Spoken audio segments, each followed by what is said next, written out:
Hello everyone and welcome to our new video where today we are going to check out the top 5 best mice for first-person shooter gaming in 2018. I made this list based on my personal opinion and I tried to list them based on their price, quality, durability and more. If you wanna find out the price and more information about these products, you can check out the links down in the description and the comment section below. Also, if you could win one of these mice, which one would it be? Leave your reply in the comment section below. Okay, so let's get started with the video. At number 5 we have the Logitech G402. Logitech has had a long and enviable history in the gaming mouse market and has proven itself to be one of the best manufacturers in the market by providing quality and nothing less. The G402 is special in the sense that its sensor can track upwards of 420 inches per second. If you stop and think about this, you will realize what this mouse is capable of doing.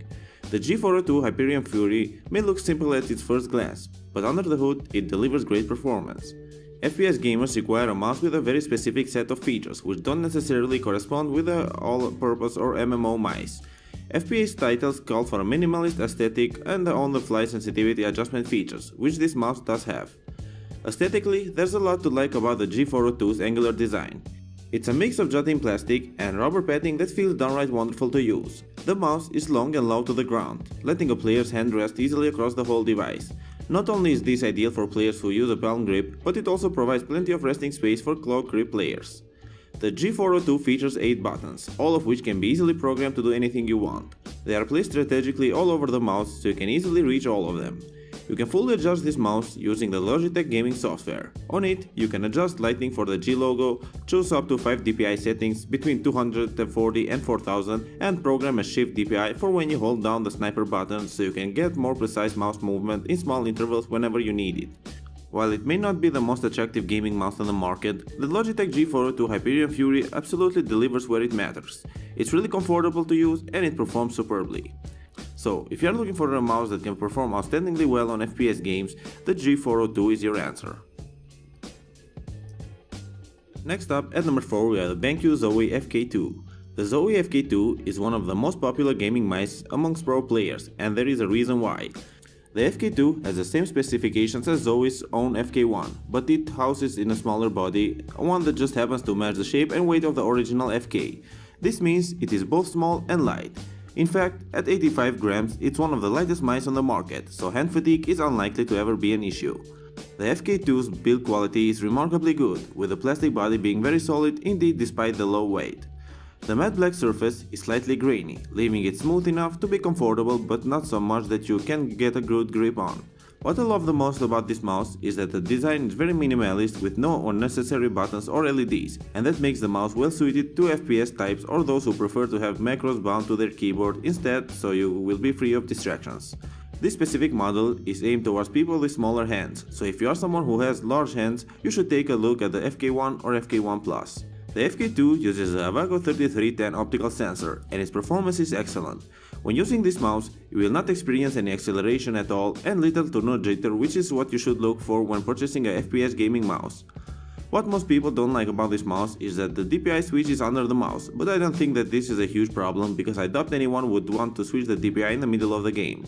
Using the button under the mouse, you can switch between 400, 800, 1600 and 3200 DPI. If you are looking for a mouse that has a minimalistic design but is powerful under the hood, then the Zowie FK2 should be your answer. It has everything you need if you don't like fancy RGB lights and other useless features. Next up, at number 3 we have the SteelSeries Sensei 310. The SteelSeries Sensei is easily one of the most underrated mice on the market because it features a sleek design, excellent software and full ambidextrous support, which is more than a lot of newer mice can do. Sensei 310 is a mouse that has 2 sets of thumb buttons, RGB backlighting, a clickable scroll wheel and a DPI adjuster in the center. It's also very comfortable to hold in your hand. The thumb buttons themselves are compact and easy to differentiate, while the silicone grip beneath each one helps keep your fingers comfortable and in the proper place. The Sensei 310 runs on the SteelSeries Engine 3 software, which is one of the best and easiest programs out there for controlling gaming peripherals. Using the engine, you can reprogram buttons, create individual game profiles, adjust the DPI, control the RGB lighting and more. It's not strictly necessary to use the software, but it would be a plus to have it, because it makes everything much easier. The best thing about this mouse is that it can be used by both left and right-handed people equally well. The Sensei 310 is incredibly comfortable for either hand, especially thanks to the double silicone grips. At around 3.2 ounces, it's also light enough for use in esports, which may be enough to help lefties break into the scene. The Sensei 310 is an excellent mouse in every game type, especially in first-person shooter games like CSGO. It's very accurate, and if you're a skilled player, headshots will be your daily thing now. The only thing I don't like about this mouse is the rubber cable. I personally hate rubber cables on gaming mice, because they tend to get tangled a lot when the mouse is new, but this shouldn't be a huge problem for you. Overall, it's a nice mouse with a lot of features you can take advantage of, and I would definitely recommend it to you. Moving on, at number 2 we have the RAZER DeathAdder Elite. This all-purpose gaming mouse retains the sleek, ergonomic design and RGB lighting of its predecessors while adding 2 small buttons beneath an improved scroll wheel. This model is significantly better than the mouse that inspired it, and is still a comfortable, easy-to-use option for stay-at-home adventurers. Instead of 5, there are 7 buttons on the DeathAdder model. There is the left button, a right button, a clickable scroll wheel, 2 thumb buttons and 2 buttons just beneath the scroll wheel. The 2 buttons on the face of this mouse are new. They're comfortable and particularly useful if you want to adjust the DPI and sensitivity on the fly. The DeathAdder Elite runs on the RAZER Synapse 2.0 software. This easy-to-navigate interface lets you program buttons, create profiles and link them with games. You can also alter the RGB lighting, calibrate the mouse for different surfaces, adjust the DPI and mess with all sorts of other settings.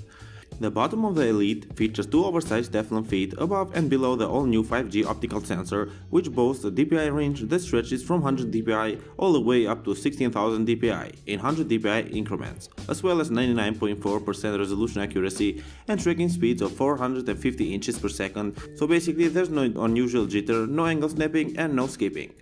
The RAZER DeathAdder Elite is an excellent gaming mouse that works phenomenally for day-to-day work too.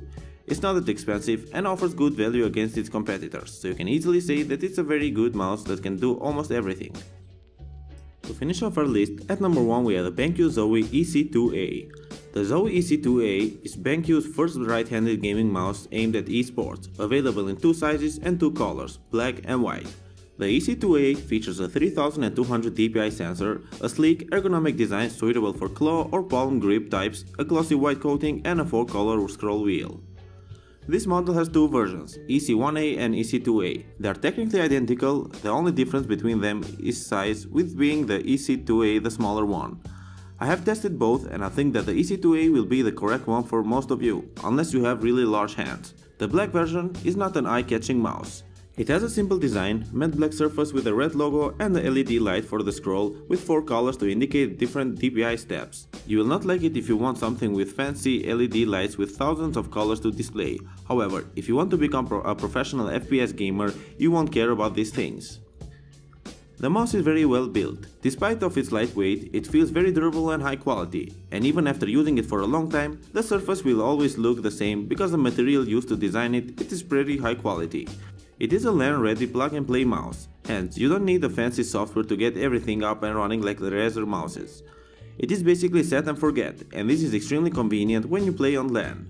Most of the pros that play CSGO prefer to use the Zowie EC2A over all of other mice on the market, and I can clearly see why. There are 4 DPI steps for you to choose from, 400, 800, 1600 and 3200, and this is honestly all that you need for competitive gaming. Designed by gamers for gamers, Zowie really put their thoughts onto the product. In my opinion, this is one of the best gaming mice today and you should definitely check it out, and I don't think that you can find anything better than this mouse in this price range, so I would definitely recommend it to everyone. Thank you for watching guys, I hope you liked this video. If you want to find out the price and more information about this mice, you can check out the links down in the description and the comment section below, and if you have any questions related to them, leave a comment down below and I'll get back to you as soon as I can. Thank you again for watching and I'll see you in the next video.